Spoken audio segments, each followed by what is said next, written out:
Did you know that San Antonio renters must be rich? What am I talking about?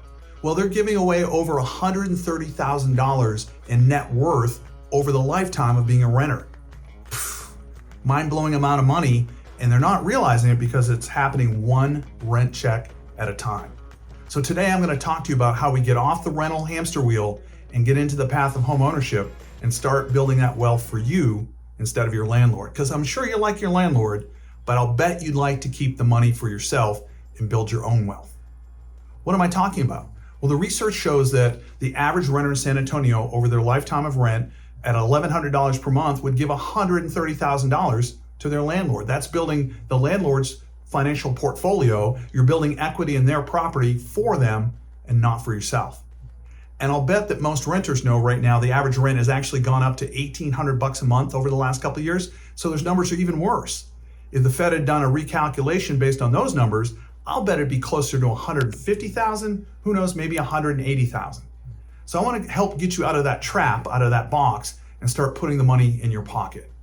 I think we have to acknowledge, why do people rent? Hey, there's a lot of reasons where there's a period of time where renting makes sense. Maybe you're building up your income, your professional experience.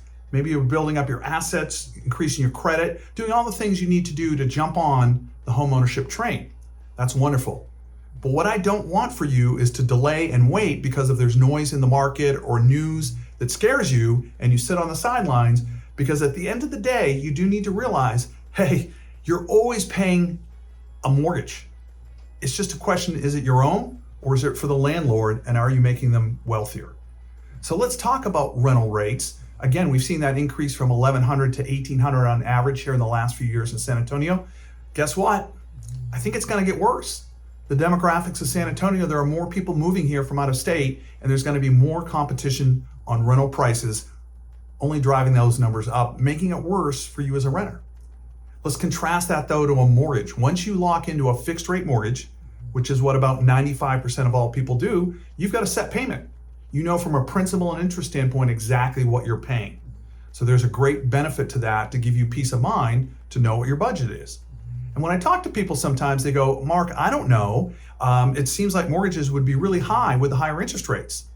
But again, rental rates have stepped up, so the gap, the differential might not be that much. So how do we manage that differential between rents and mortgages in the short run? I've got a couple tricks up my sleeve. I went on a pre-owned home, looked to negotiate a 2-1 interest rate buy down to make your interest rate shorter in the near term, and then we'll look at refinancing it in a couple of years when we expect that mortgage rates will go down. Is that maybe just a little risky for you?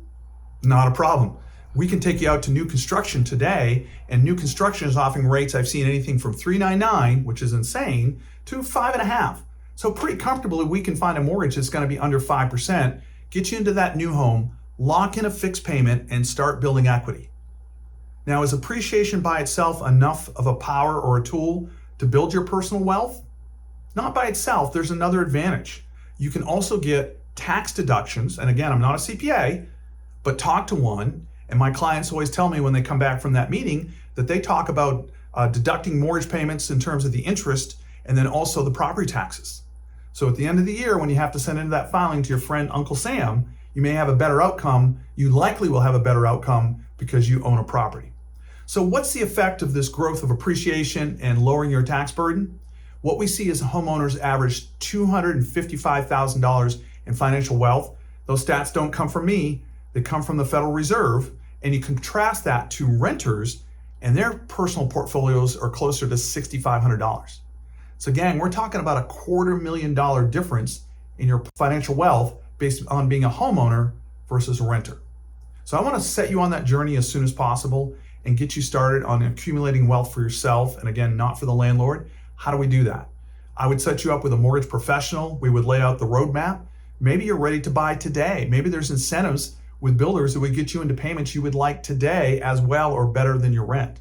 But maybe it's 3 months, 6 months, 9 months, a year out, whatever the case will be, we'll set up that plan. And then I'll work a consultation with you on the property to figure out exactly what it is that meets your needs.